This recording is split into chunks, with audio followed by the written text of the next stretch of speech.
Saludos amigos y hermanos, saludos desde el canal El Último Llamado Divino. Hoy vamos a continuar con nuestros estudios de milagros y enseñanzas de nuestro Señor Jesucristo. Para hoy vamos a hablar acerca de los símbolos. Ayer hemos hablado con los ejemplos de la curación de la suegra de Pedro, la curación de un leproso y de un paralítico. Y en los tres hemos visto cómo Jesucristo empleó su palabra para poderlos curar. Fue por la palabra de Cristo que estos sanaron. Hasta el día de hoy la palabra del Señor sigue haciendo los mismos milagros. Sus enseñanzas son las únicas que nos pueden decir de qué manera poder protegernos de las enfermedades y protegernos del mal. Pero hoy vamos a entrar en la parte de los símbolos de cada uno de estos milagros. Así que hoy vamos a hablar de la curación de la suegra de Pedro, pero ya no desde el aspecto de lo que presentamos en el tema anterior, de cómo por su palabra, por el poder de la palabra de Cristo, fue sanada, sino que hoy vamos a ver los símbolos que están implícitos dentro de este milagro. Al igual que lo hemos hecho con las parábolas, vamos a ver qué cosa significa cada uno de estos símbolos, porque en cada milagro que Jesús hacía estaba descrito el plan de la salvación. Así que para poder entender este tema, vamos a ponernos de rodillas y vamos a hacer una oración. Bondadoso Padre que moras en los cielos, estamos agradecidos a ti porque nos das la vida y la salud, y te rogamos, Padre Santo, que tu Espíritu esté con nosotros para poder presentar tu palabra. Que tu verdad pueda, Señor, quedar clara en nuestras mentes. En el nombre de Jesús. Amén. Amén, Señor.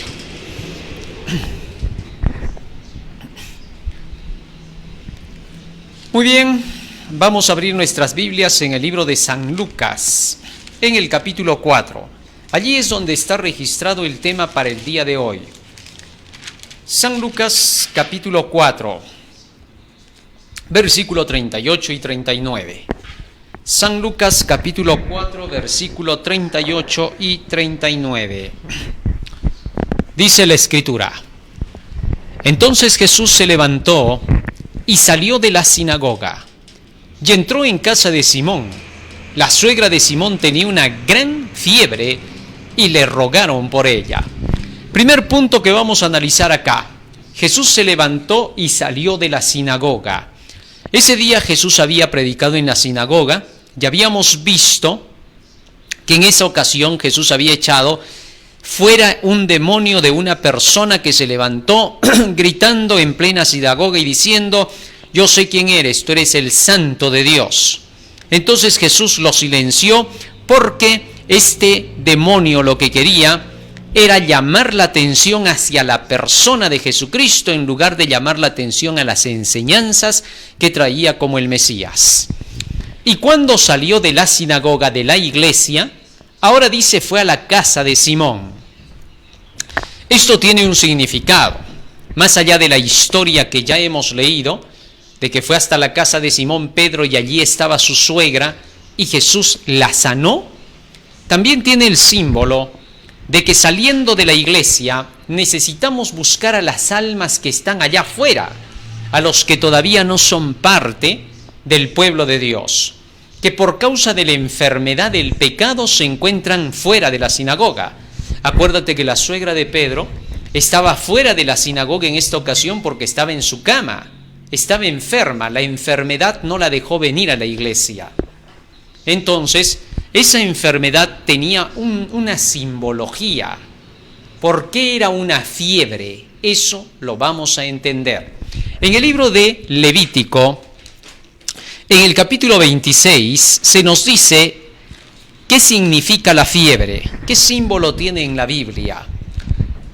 Pero si no me oyereis, dice el Señor, versículo 14, Levítico 26, 14. Pero si no me oyereis, ni hiciereis todos estos mis mandamientos, y si desdeñareis mis decretos y vuestra alma menospreciare mis estatutos, no ejecutando todos mis mandamientos e invalidando mi pacto, yo también haré esto con vosotros, enviaré sobre vosotros temor, extenuación, fiebre, que consuman los ojos y atormenten el alma. Y sembraréis en vano vuestra semilla, porque vuestros enemigos la comerán. Fíjate ahora en esto. El Señor declara que cuando su pueblo se apartaba de guardar sus mandamientos, el resultado sería que Dios permitiría que les vengan males. Y entre esos males se menciona fiebre. Fiebre que vendría sobre aquellos que se apartaban de sus mandamientos.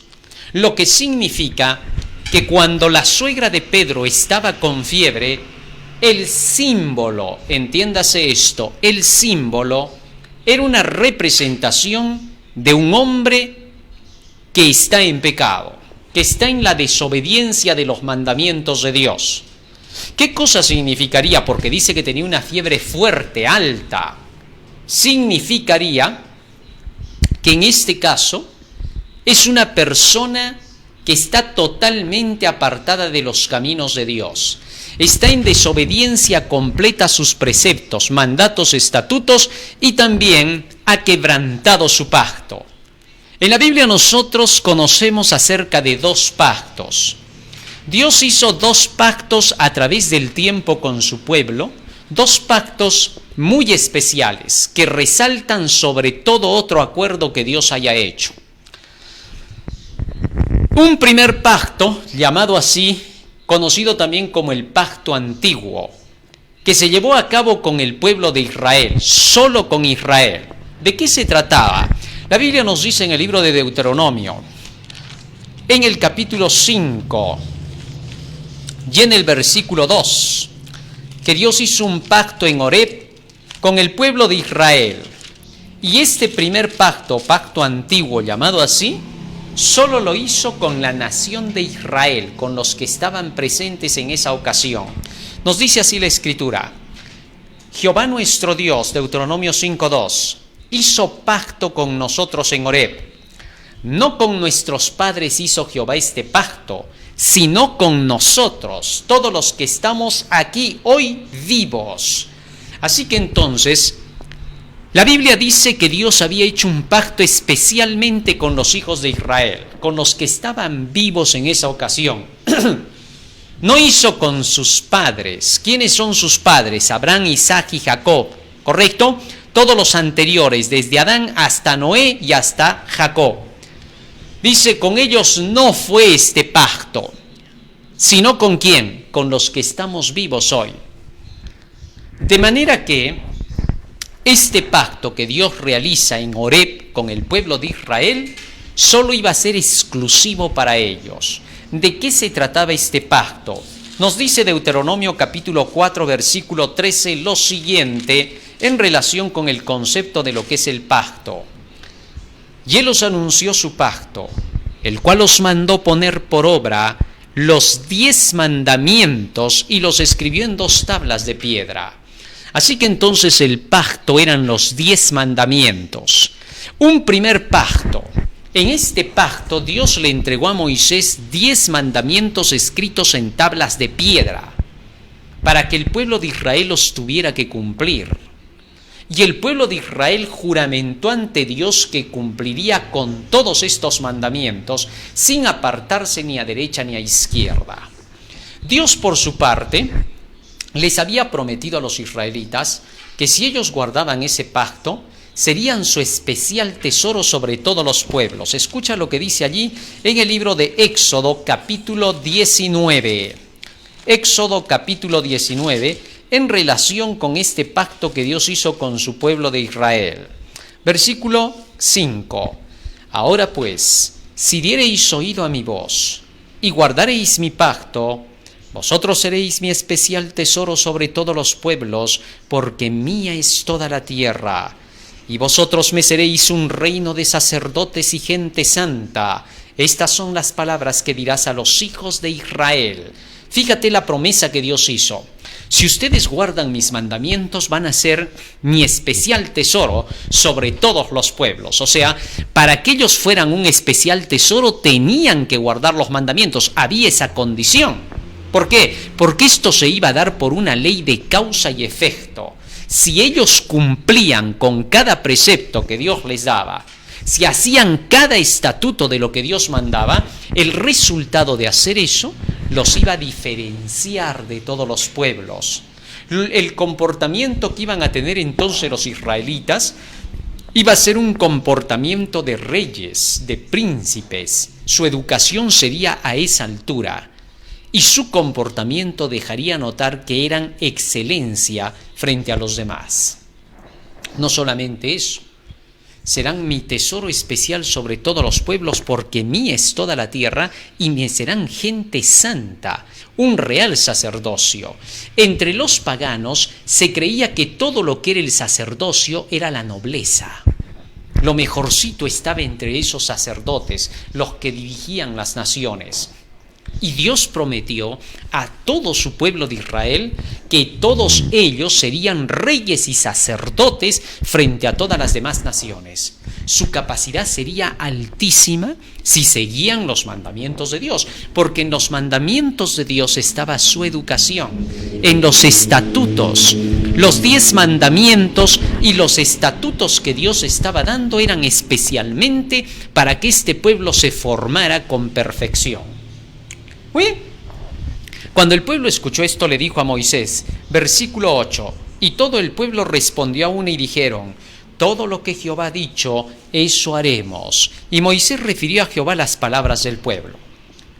Hicieron esta promesa a Dios y no pasaron ni 15 días. Y entonces Israel falló ante los ojos de Dios.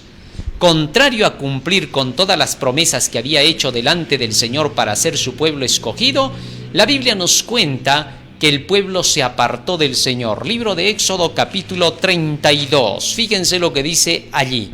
Éxodo capítulo 32, versículo 1 al 5.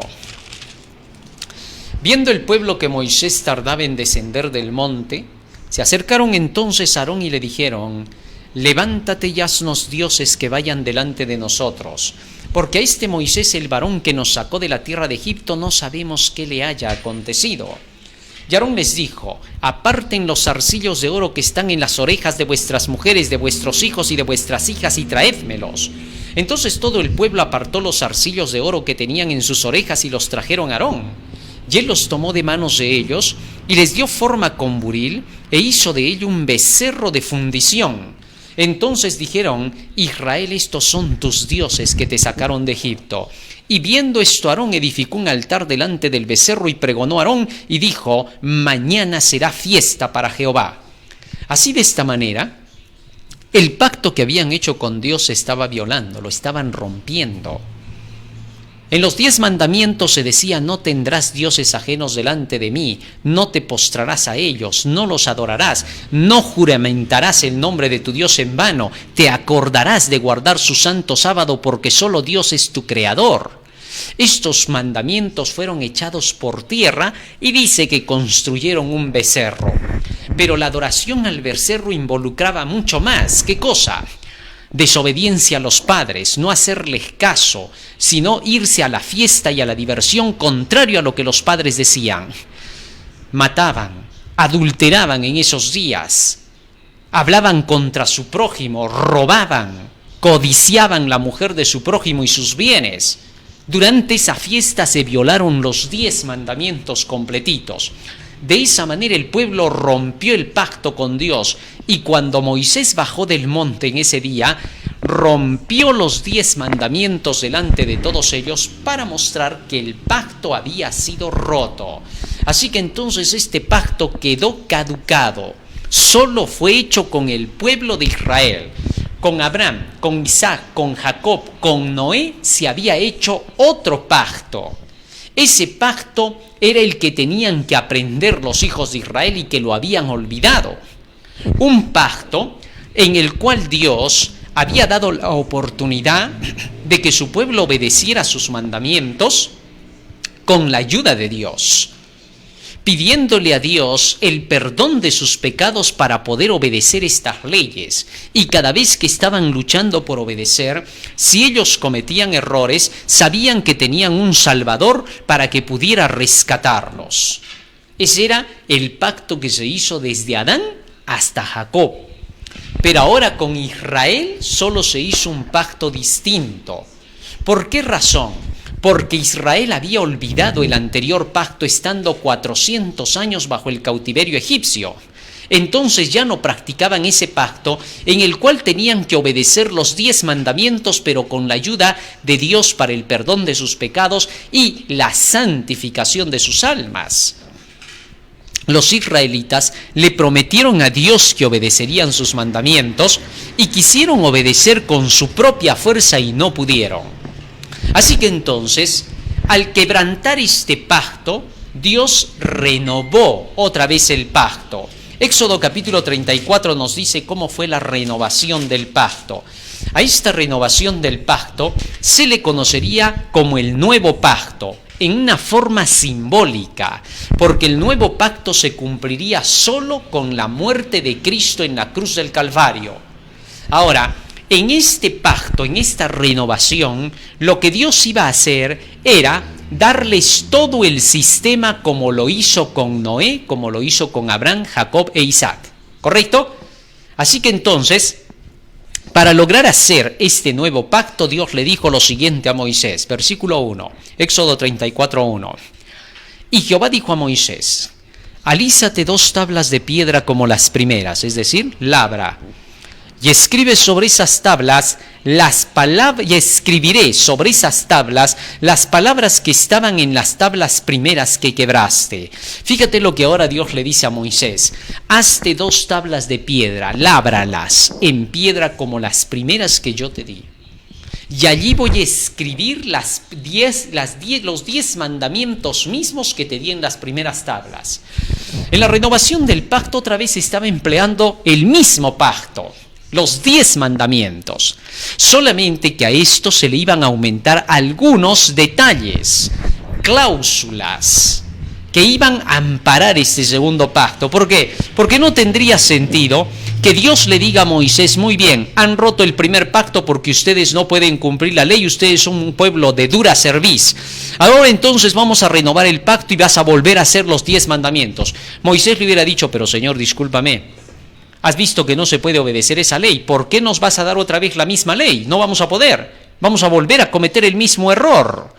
Pero lo que pasa es que en esta renovación del pacto, que eran los mismos 10 mandamientos, Dios en el nuevo pacto no quita sus mandamientos. Al contrario, los mandamientos continúan. Nos dice así el apóstol Pablo en el libro de Hebreos, capítulo 10. Hebreos, capítulo 10, versículo 16. Fíjate lo que dice allí el apóstol. Hebreos, capítulo 10, versículo 16. Dice la Escritura: este es el pacto que haré con ellos después de aquellos días, dice el Señor. Pondré mis leyes en sus corazones y en sus mentes las escribiré. ¿Te diste cuenta? En el nuevo pacto el Señor sigue poniendo sus leyes en nuestra mente y corazón. O sea, la ley sigue siendo el fundamento del pacto. Muchos han creído que la ley de Dios de los 10 mandamientos ya no tiene nada que ver con el nuevo pacto. Están totalmente equivocados. Eso es antibíblico. No está escrito así. Aquí dice claramente: pondré mis leyes en sus corazones y en sus mentes las escribiré. Ahora, los seres humanos ponen el corazón para que Dios escriba en ellos. En el primer pacto Dios escribió y Él puso las tablas de piedra. En el segundo pacto, Moisés ahora talla las piedras y Dios escribe. Un símbolo de que el hombre es el que ahora pone las tablas donde se va a escribir la ley de Dios. Las tablas ahora de piedra representan a nuestro corazón, mente, en donde el Señor escribirá sus leyes.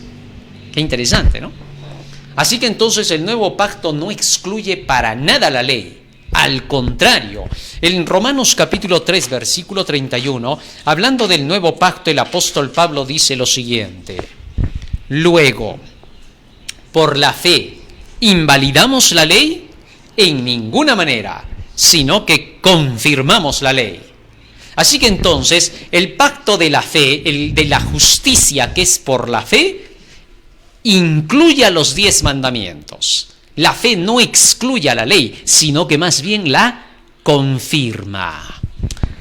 La parte de la fe es la que hace posible que nosotros nos aferremos al sacrificio de Cristo para el perdón de nuestros pecados, pero no solo el perdón, sino también la santificación de nuestras almas por medio de la verdad. Santifícalos en tu verdad, tu palabra es la verdad. Estas cosas os escribo para que no pequéis. Las cosas de la Escritura, de la palabra, de la verdad, son para que no volvamos a pecar. Pecado es transgresión de la ley, dice 1 de Juan 3:4.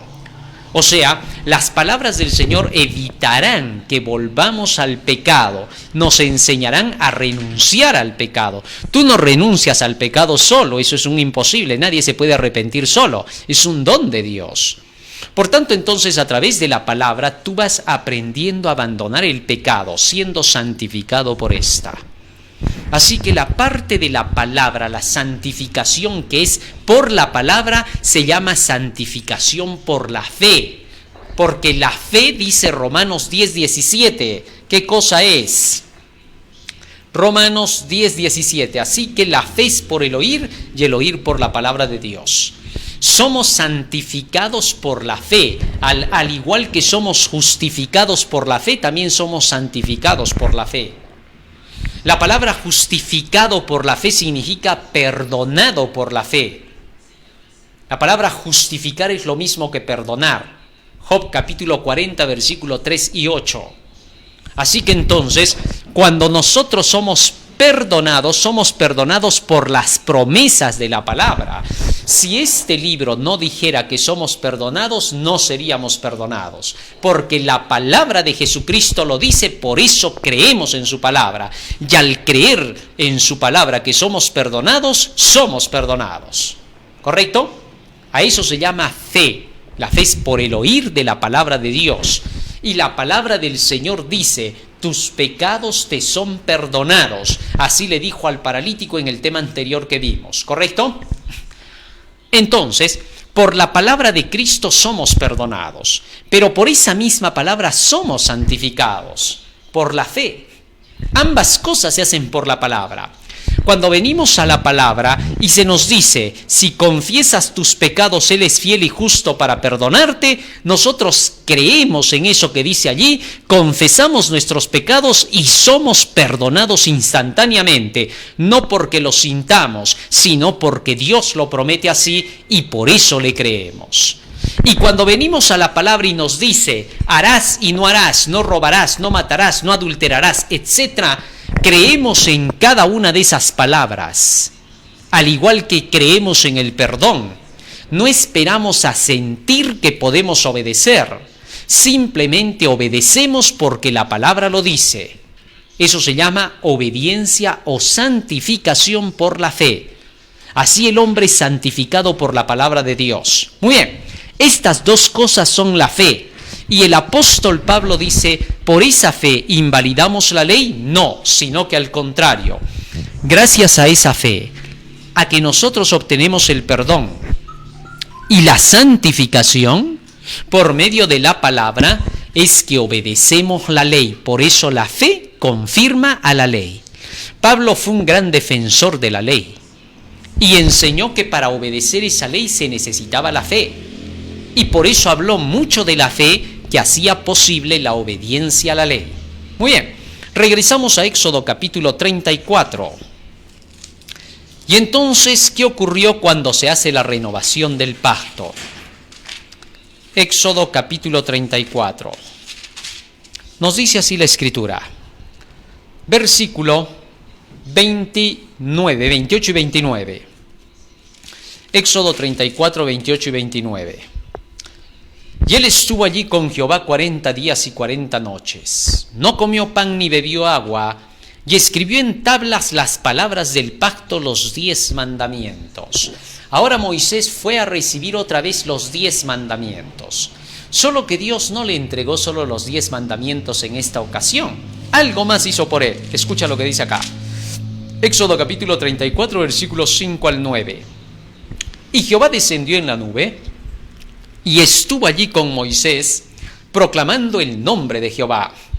Y pasando Jehová por delante de Moisés proclamó: Jehová, Jehová, fuerte, misericordioso y piadoso, tardo para la ira y grande en misericordia y verdad, que guarda misericordia a millares, que perdona la iniquidad, la rebelión y el pecado, y que de ningún modo tendrá por inocente al malvado, que visita la iniquidad de los padres sobre los hijos, y sobre los hijos de los hijos hasta la tercera y cuarta generación.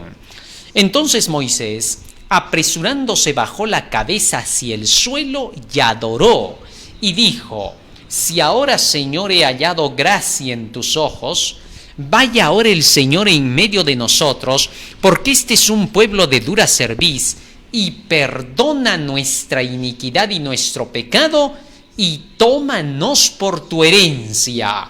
Fíjate lo que ahora Moisés le dijo al Señor: Señor, si he hallado gracia ante tus ojos, camina con nosotros. Por el camino de tus mandamientos correré cuando llenes mi corazón. Caminar con Dios significa andar en sus mandamientos. Camina con nosotros. Tú dinos lo que tenemos que hacer. Y perdona nuestra iniquidad y poséenos como tu heredad. Aquí estaban las nuevas cláusulas que el Señor estaba uniendo a esos 10 preceptos. Esas cláusulas se llamaban la fe, porque allí estaba el perdón del pecado y la santificación, el caminar en los mandamientos de Dios. Ambas cosas estaban allí por la fe.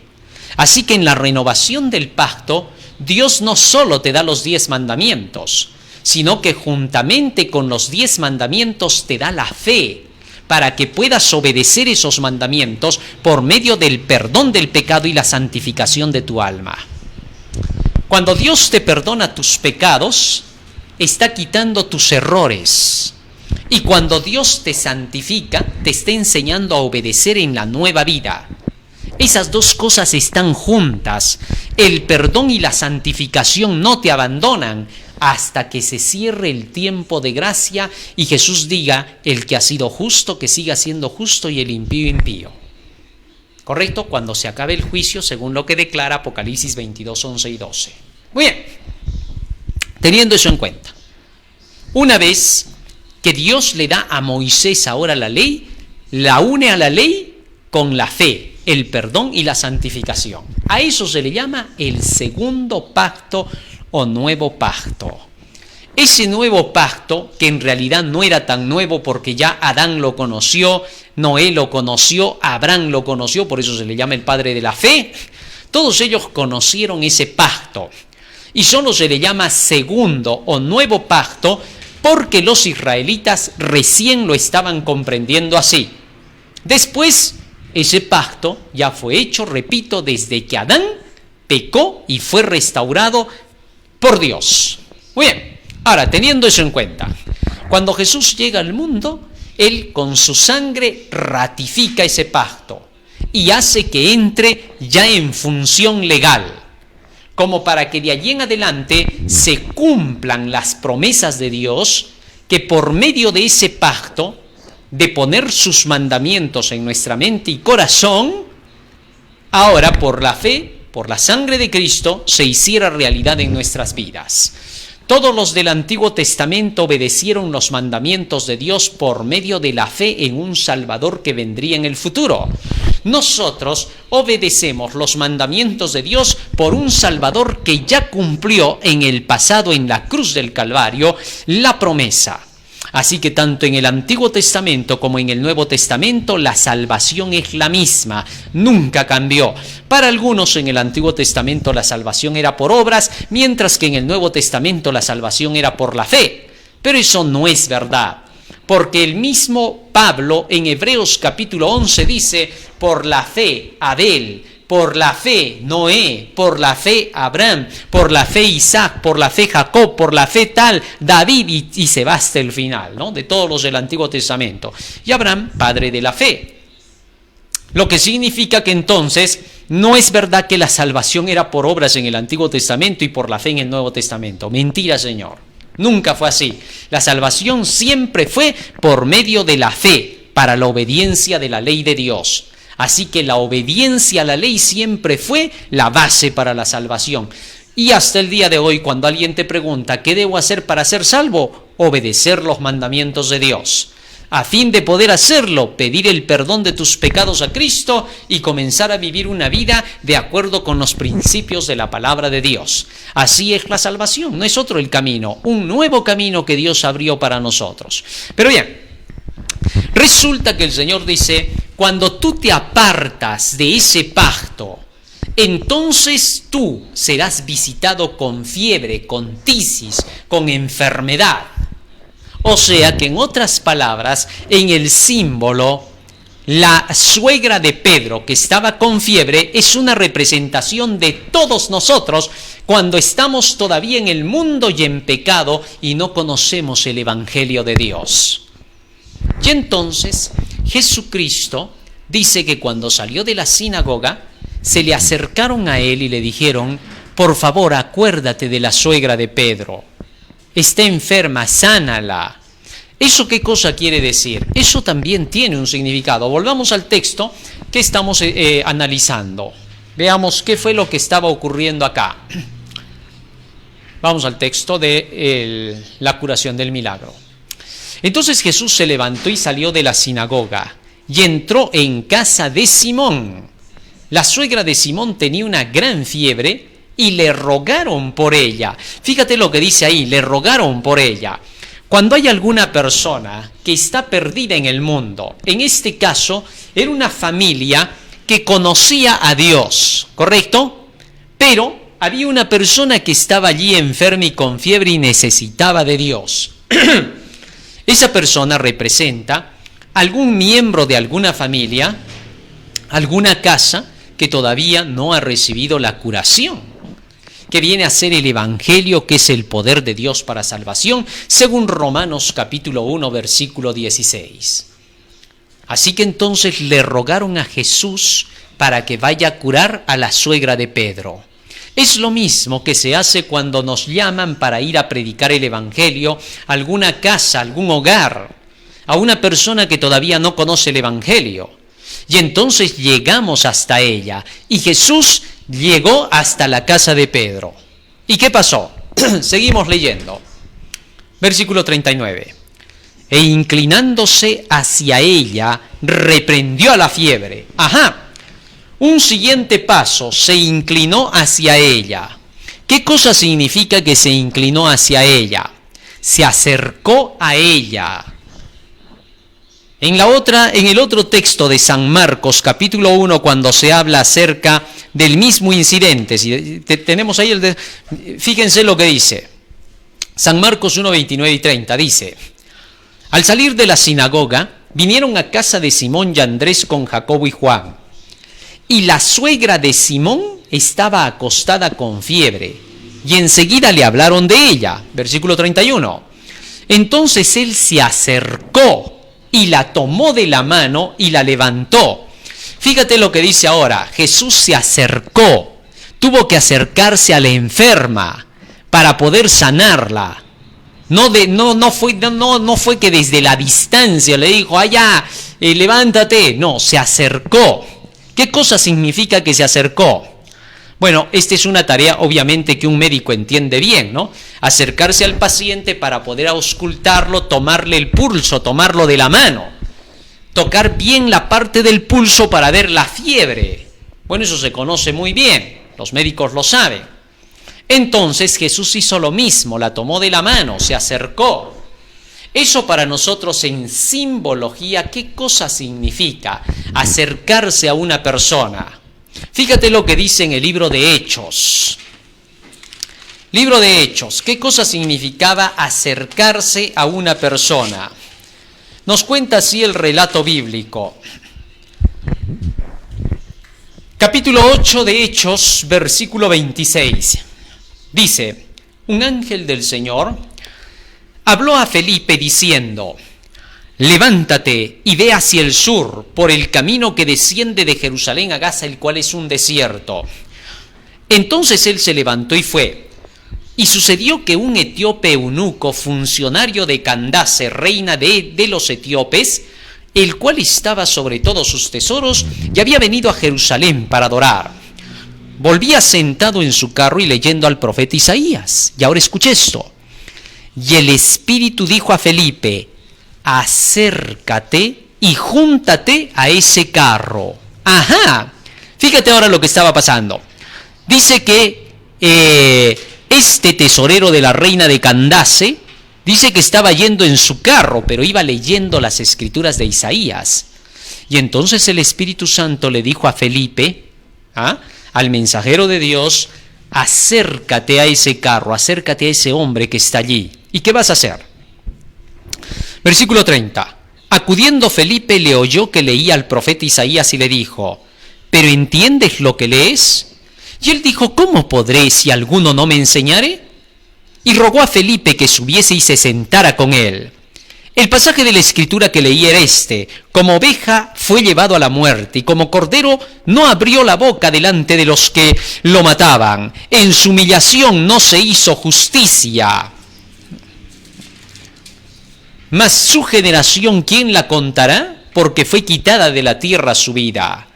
Respondiendo el eunuco le dijo a Felipe, te ruego que me digas, ¿de quién dice el profeta esto? ¿De sí mismo o de algún otro? Entonces Felipe, abriendo su boca y comenzando desde esta escritura, le anunció el evangelio de Jesús. O sea, acercarse Felipe a esta persona significaba, anda, predícale, anda, enséñale la palabra. Y abriendo su boca, dice, le enseñaba acerca de la salvación que es en Jesús. Ahora bien, cuando el versículo del texto que estamos leyendo dice que Jesús se acercó, regresemos por favor al texto, dice que Jesús se acercó a la suegra de Pedro y la tomó de la mano para poderla curar, significa que se acercó para poder enseñarle la verdad. Vamos al texto bíblico.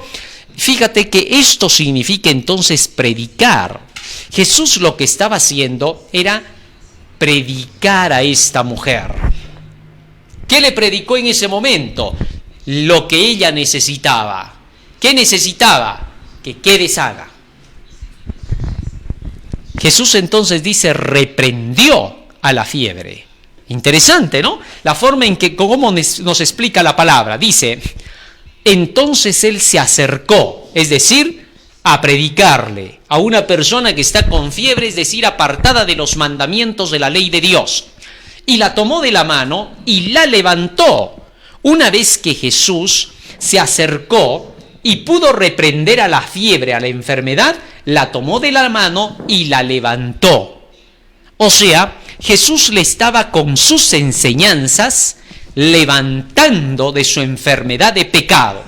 Porque el pecado ya hemos dicho que trae como resultado las enfermedades. Aún, por más de que las enfermedades sean para la gloria de Dios, como en el caso que mencionamos de Job y del ciego de nacimiento, no olvidemos que aún esas enfermedades que Job sufrió y que el ciego de nacimiento trajo, eran por causa del pecado desde el principio del mundo.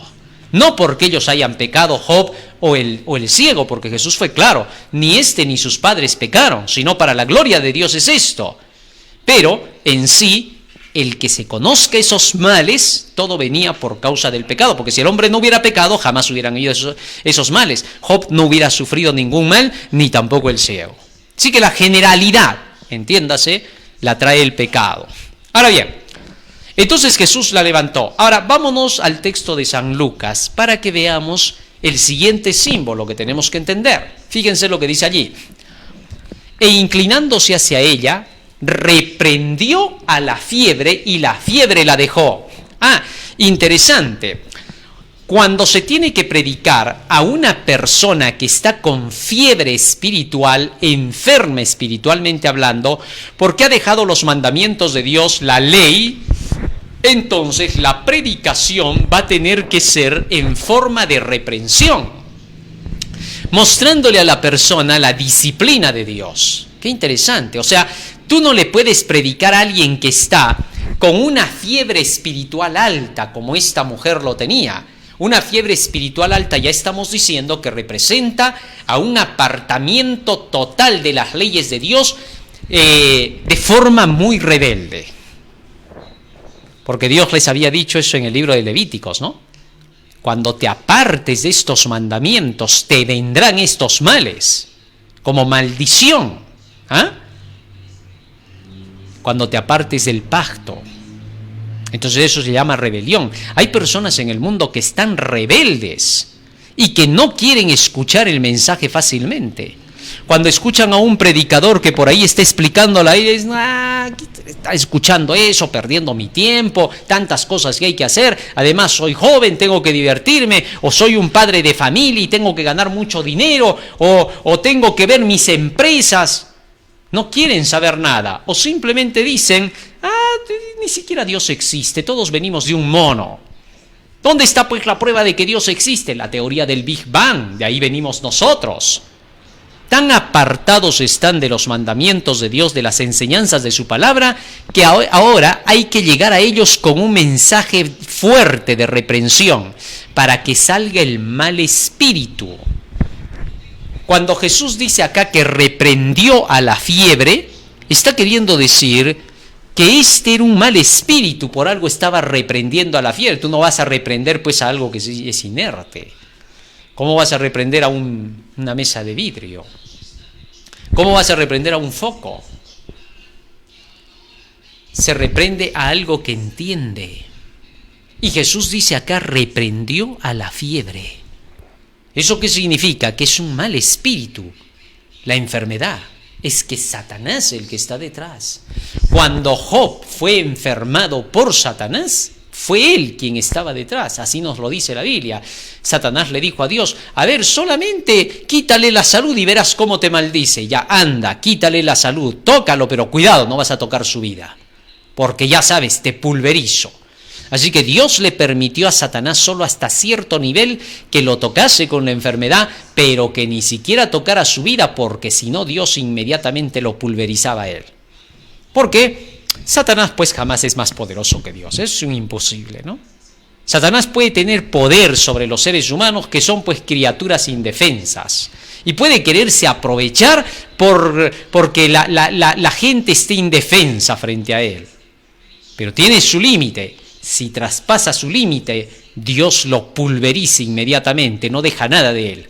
Así de sencillo. Por eso, cuando tú estás en necesidad de Dios, ahora el mundo, por ejemplo, que está pasando por esta crisis sanitaria, creada por mano satánica, con plena seguridad, sin temor a dudas, por sus agentes diabólicos que él tiene en este mundo, que están unidos con él, para trabajar y dañar a la humanidad.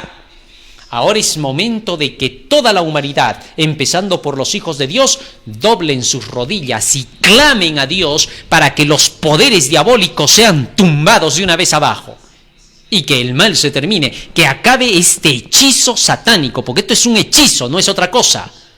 Eso es lo que está haciendo el diablo, está hechizando. Y para que se rompa el hechizo solo hay una forma. ¿Cuál? La palabra de Dios. ¿Qué cosa hizo Jesús? Reprendió al hechizo diabólico. Jesús dice en el libro de Apocalipsis, capítulo 3, versículo 19. Apocalipsis 3, 19. Apocalipsis 3, 19. Yo reprendo y castigo a todos los que amo, sé pues celoso y arrepiéntete. Interesante. Cuando se tenga que llevar el evangelio de la verdad de Dios, no hay que olvidar que cuando una persona está con fiebre espiritual, rebelde frente a la verdad, hemos de hablarle con la reprensión divina, no con la tuya. Sí, porque hay algunos que creen que porque son pastores, sacerdotes o dirigentes de una iglesia, tienen que ir y jalar de las orejas, si es posible, a la persona y reprenderla con su propio furor. Así no se reprende. ¿Cómo se va a reprender? Aquí dice repréndelos. ¿Cómo se va a hacer? Porque dice que ese es el amor de Dios. Fíjate cómo. Libro de Segunda de Timoteo, capítulo 4. La Biblia tiene todas las respuestas. Nunca te olvides de eso. A veces el hombre trata de buscar las respuestas en sí mismo. Quiere hacer lo que Dios manda, pero lo quiere hacer él, ¿no? No quiere dejar que Dios sea quien le diga cómo. Sí, porque muchas veces cuando Dios da sus mandamientos en la palabra, nos dice vas a hacer tal cosa, pero nunca nos ha dicho que nosotros lo tenemos que hacer solos. sino que luego nos da Él la solución de cómo se hace. En una ocasión Jesús les dijo así a sus discípulos: miren, tengo pena por toda esta gente que está acá. Son 5.000 personas que 3 días me están siguiendo sin comer. Así que, por favor, denles de comer. Y los discípulos se quedaron mirando el uno al otro como a decir: ¿y de dónde vamos a sacar nosotros esto? Señor, son 5.000 personas, ¿de dónde vamos a sacar para darles de comer? A lo mucho tenemos 5 panes y 2 peces. Cuando Jesús les dijo: dadles vosotros de comer, en ningún momento esperaba que ellos pudieran crear pan y pescado. No, dadles de comer significaba que Él iba a hacer el milagro y que ellos le iban a llevar a la gente ese milagro. Ellos iban a terminar dándoles de comer porque fueron los discípulos los que fueron pasando los platos para que la gente comiera. Se cumplió la palabra de Jesús: dadles vosotros, pero el milagro lo iba a hacer Jesús. Así también hoy a nosotros nos dice lo mismo, que todos nosotros no podemos por nosotros mismos hacer nada. Después de que Dios da una orden, Él nos dice también cómo se hace. Y cuando Él nos dice cómo se hace, entonces se logra hacer. Así que no pienses que tú puedas hacer algo por ti mismo. Ese día nunca va a llegar. Segunda de Timoteo capítulo 4, fíjate cómo se reprende. Dice la Escritura, versículo 2, que prediques la palabra, que instes a tiempo y fuera de tiempo, redarguye, reprende, exhorta con toda paciencia y doctrina. Eso quiere decir que nos vamos a aproximar a la persona que está con fiebre espiritual con la Biblia. O sea que por eso tenemos que aprender los textos bíblicos. Y cuando aprendamos la palabra del Señor, iremos con los textos bíblicos y le presentaremos la enseñanza que Dios da. Un padre que sabe educar a su hijo, lo reprende constantemente, le enseña lo que es la vida, le dice: hijo, cuidado, vas a tener cuidado cuando salgas a la calle, cuando se te acerque alguien por ahí vas a saber responder, no vas a conversar con cualquier extraño, vas a saber en qué momento tienes que decir sí o cuándo te tienes que callar y pasarte de frente. El padre siempre tiene que educar, llamando la atención al hijo para que encaje en la realidad. Así es como el hijo se mantiene educado. El hijo que no recibe las reprensiones de su padre es un necio, porque al no recibir las reprensiones de su padre no vive mucho en esta tierra. Por desobediente termina mal, así de sencillo. Por eso el hijo tiene que aprender una cosa. Como hijo, tiene que saber que tiene que depender de las reprensiones del padre diariamente, porque gracias a esas reprensiones va a crecer protegido, va a conocer cómo enfrentarse a la sociedad llena de hipocresía y de mentira que es nuestro mundo. ¿Comprendiste? Así también el Dios del cielo tiene un libro por medio del cual nos habla, nos reprende como un padre tierno y bueno. ¿Para qué? Para que constantemente nos arrepintamos de hacer lo incorrecto y vayamos por el camino de la luz y la vida. Nos dice el libro de Hebreos en el capítulo 12 de qué manera se lleva a cabo esta instrucción y disciplina reprensiva. Hebreos capítulo 12, versículo 5 dice: y habéis ya olvidado la exhortación que como con hijos os dirige diciendo: hijo mío, no menosprecies el castigo del Señor, ni desmayes cuando eres reprendido por Él, porque el Señor al que ama castiga y azota a todo aquel que recibe por hijo. Qué interesante. Fíjate lo que está diciendo Pablo acá. Dice: no menosprecies el castigo del Señor, la disciplina, porque el Señor al que ama lo disciplina, lo castiga, lo reprende, lo azota. Porque todo padre azota a su hijo, nunca lo va a hacer el vecino. Sigue diciendo más: si soportáis la disciplina, Dios os trata como a hijos, porque ¿qué hijo es aquel a quien el padre no castiga? Porque si no te castiga, sigue diciendo, pero si se os deja sin castigo, sin disciplina, de la cual todos han sido participantes, entonces sois bastardos y no sois hijos. ¿Te diste cuenta? O sea, cuando tú no recibes las reprensiones de tu padre es porque no tienes padre. Si lo haces de lado, eres un bastardo. Estás sin padre. Tienes que obedecerle, tienes que hacer caso de su disciplina. ¿Por qué? Porque tú no has venido pues solo al mundo. Él es el responsable. Tú siempre le dices, yo no he venido solo, yo no he querido venir, tú me trajiste, muy bien dicho. Entonces, como tu padre te ha traído, él te tiene que decir lo que tienes que hacer. Porque es así como él te ama, porque quiere lo mejor para ti, por eso te dice esto sí y aquello no. Pero si tú no quieres obedecer a tu padre y lo haces de lado, te muestras como un bastardo, como que alguien que no tiene padre. Como nosotros tenemos un Padre en el cielo, Dios dice, al que ama lo disciplina, lo castiga. Este es un castigo de disciplina, no de destrucción. Ahora, ¿cómo te disciplina y te reprende Dios? Cuando el mensajero te lee la Biblia y te muestra la condición en la que estás viviendo y lo que te va a esperar. ¿Correcto? Eso solo se puede lograr como dice Romanos capítulo 4. Romanos capítulo 4, versículo 15, ¿con qué nos reprende Dios? Fíjate lo que dice acá.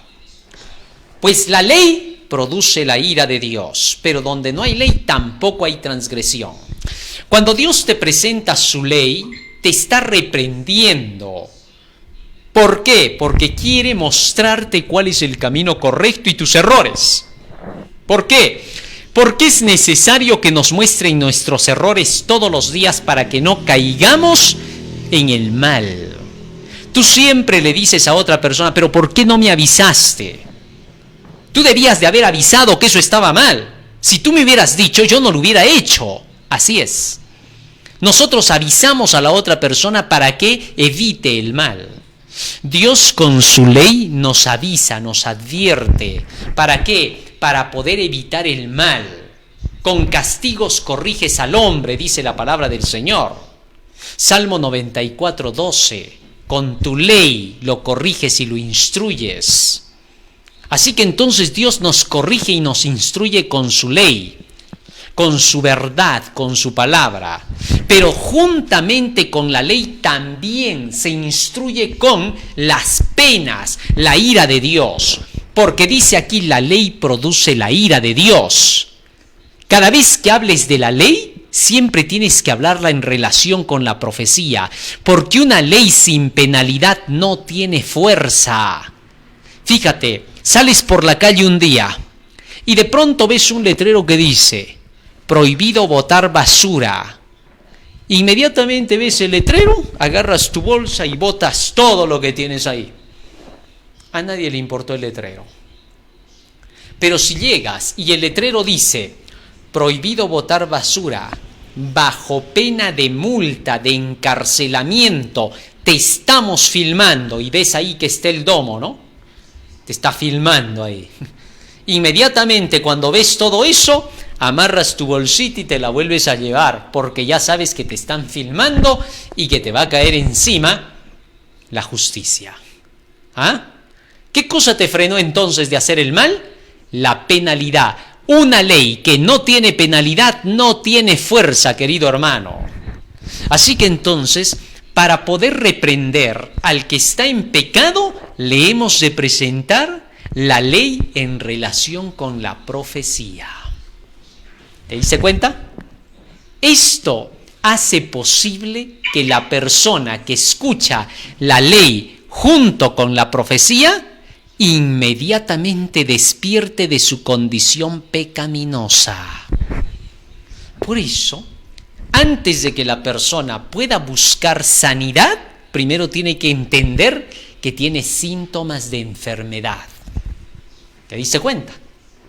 Los síntomas determinan que estás enfermo. Libro de San Mateo, capítulo 9. San Mateo, capítulo 9. Por eso siempre predicamos primero la profecía. Sería una necedad el predicar sin la profecía. Sería el peor error. Hay personas que hacen eso, ¿no? Primero presentan la parte del evangelio. Dicen, a ver, te voy a enseñar. Mira, Jesucito murió por ti en la cruz para el perdón de tus pecados. Solo ahora tienes que decirle, Señor, perdóname. Y entonces el que escucha dice, oye, y una preguntita. ¿Y de qué le pido perdón? Los que conocen la ley de Dios son los únicos que pueden decirle a esa persona de la desobediencia a la ley, que es pecado, porque el pecado es transgresión de la ley. Los que no defienden la ley no van a poder decir de qué. Porque cuando le digan, bueno, de tu mal comportamiento, pero yo no he hecho nada, va a decir el otro. No creo que lo que haya hecho sea peor que lo que otros hacen.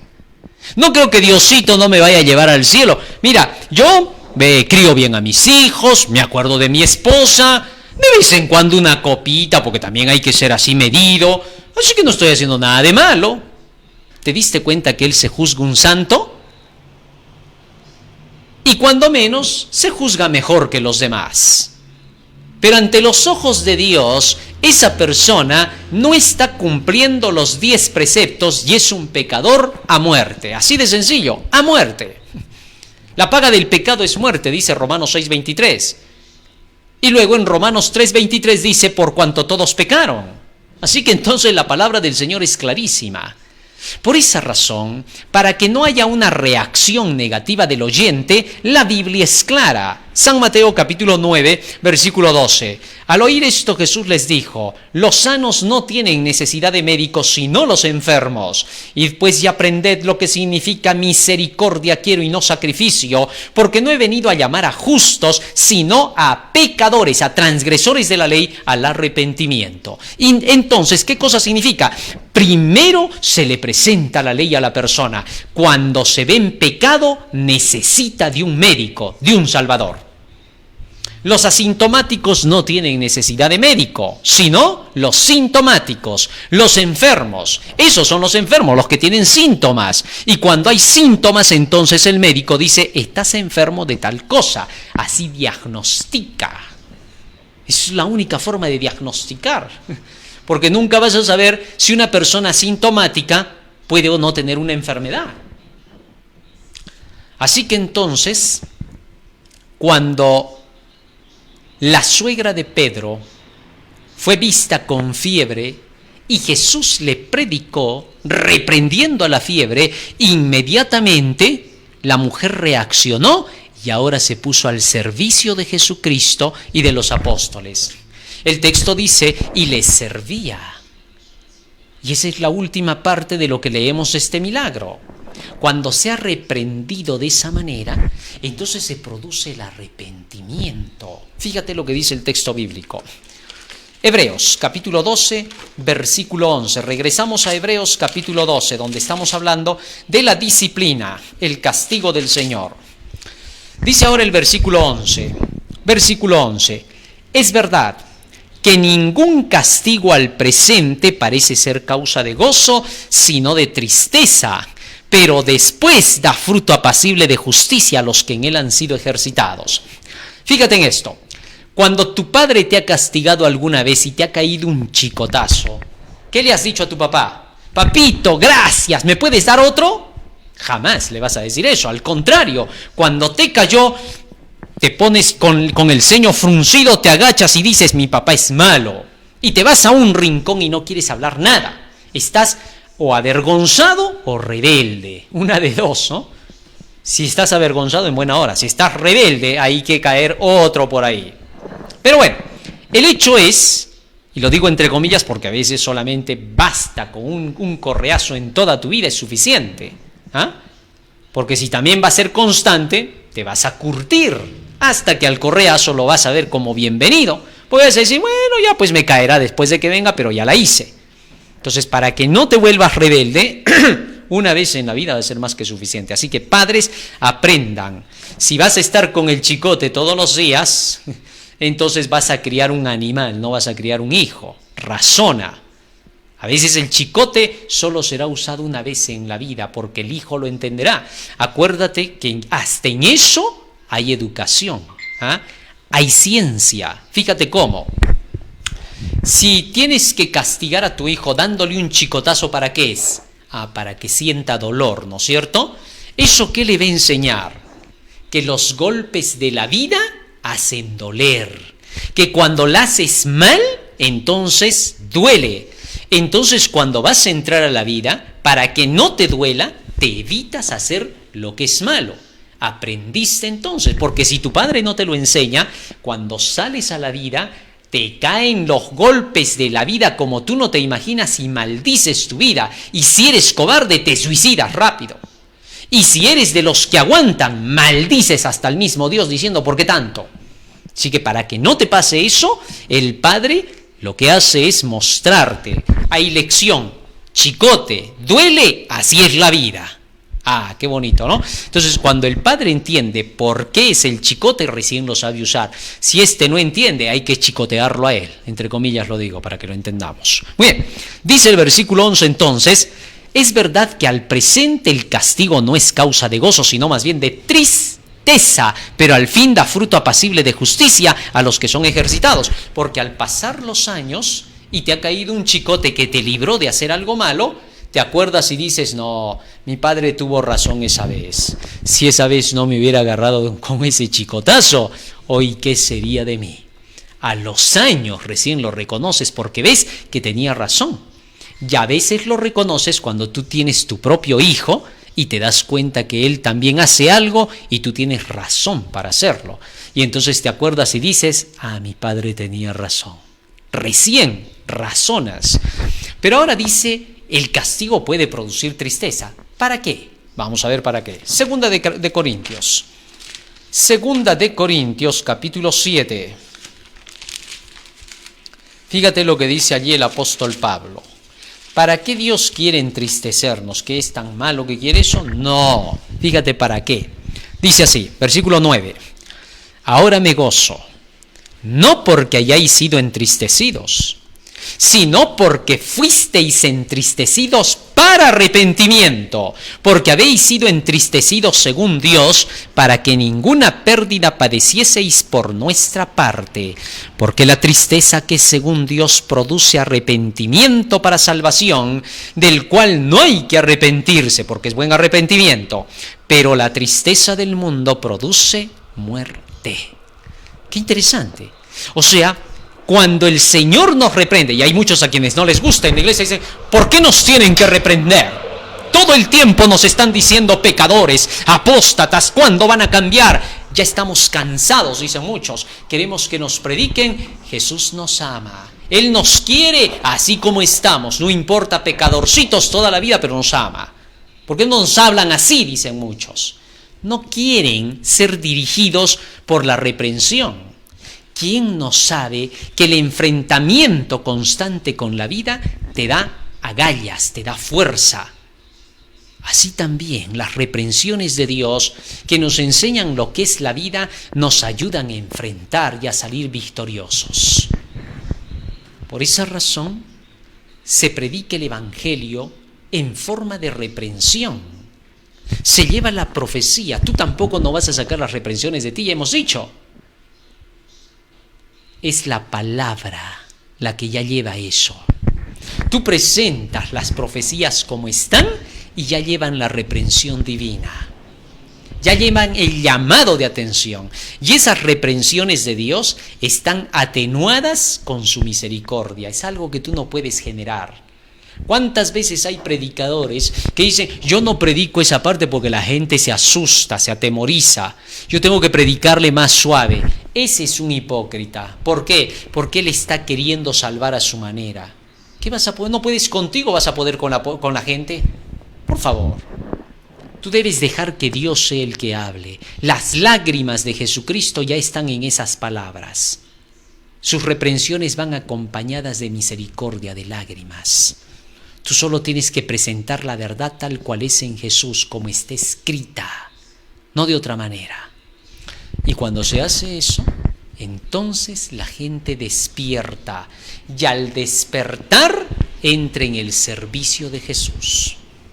Es necesario que para que la persona sea salvada, para que la persona sea santificada, tenga que entrar en el servicio. Si no entra en el servicio de Cristo, si no entra en el servicio de la obediencia a sus mandamientos, no se salvará. Fíjate lo que dice Romanos capítulo 6, versículo 22. Dice la Escritura, Mas ahora que habéis sido libertados del pecado, perdonados, y hechos siervos de Dios, tenéis por vuestro fruto la santificación y como fin la vida eterna. ¿Te diste cuenta? Dice, y hechos siervos de Dios, tenéis por fruto la santificación. Si no hay servicio, no hay santificación. Y sin santificación nadie verá al Señor. No hay salvación. Que Dios quiera que cada uno de nosotros podamos haber aprendido con este milagro cada símbolo que esté implícito en él. Y que de acuerdo a eso podamos ver cómo es el plan de la salvación. Primero entender que estamos en pecado. Pero para entender eso tenemos que ser reprendidos. Se nos tiene que presentar la ley y la profecía unidas. El sabio Salomón declaraba, sin profecía el pueblo se desenfrena, mas bienaventurado el que guarda la ley. La profecía y la ley son inseparables. No puedes separarlas nunca. Tienes que presentar las dos. Y cuando lo hagas, inmediatamente el oyente servirá a Jesús. Y la mujer dice, ¿cómo termina el texto? Leamos. Fíjense lo que dice allí el texto para que podamos entender en qué termina este milagro. Cuando el milagro recién se hace realidad. Porque te imaginas que la mujer hubiera dicho, ya me siento bien, y se hubiera quedado en su cama y no se hubiera levantado. Todos hubieran dicho, bueno, sigue enferma, creo que Jesús ha fallado. Así que Jesús no puede fallar y tenía que ser completo el hecho. Dice, y la fiebre la dejó y levantándose ella, al instante les servía. La ley del servicio es la ley de poder haber aceptado a Cristo. Todos los que entran en el servicio de Cristo están anotados en el reino de los cielos.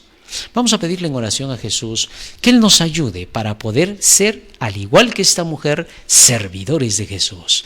La mujer representa a la iglesia, no te olvides. Así que cuando la iglesia es sanada de su fiebre, la iglesia inmediatamente actúa y se va a predicar el evangelio. ¿Cuántos pastores, ministros hay que quieren que la iglesia salga a predicar? ¿Cómo va a salir a predicar el miembro de la iglesia si está con fiebre? Por favor, no seas abusivo. Tienes que darle la palabra. Tienes que reprenderlo para que pueda moverse. El mensaje de llamado fuerte hace que el hombre salga a predicar el evangelio. Cuando tú le das las profecías ya tiene algo para dar. E inmediatamente funciona. ¿Por qué? Porque sabe la profecía. Ojalá entendamos esas reglas. Las enseñanzas de Cristo son profundas y sabias. Vamos a ponernos de rodillas para orar.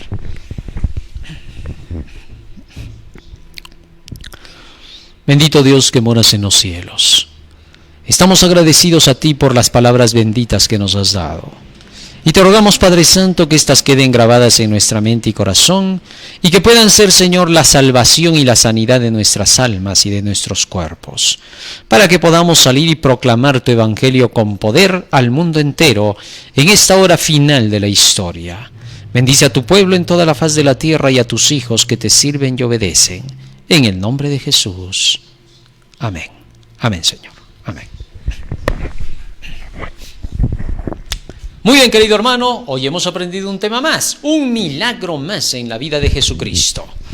No te olvides, estamos en Face, estamos en Twitter, estamos en YouTube a través del canal El Último Llamado Divino. Estamos también a través del hashtag del Último Llamado Divino, Departamento de Publicaciones Tercer Ángel del Último Llamado Divino. Estamos también a través de YouTube 9:03 de la tarde, Daniel y Apocalipsis. Estamos en Radio Líder, AM 1240, FM 987, con los temas proféticos y los milagros de Jesucristo. Estamos en la Asociación de Universitarios Adventistas del Último Llamado Divino. Así que tenemos full material para poder alimentarnos con el maná del cielo, palabra de Dios que no nos faltará. Comparte por favor esto, que el mundo conozca la verdad y que se viralice el mensaje del tercer ángel. Dios te bendiga, querido hermano. Amén.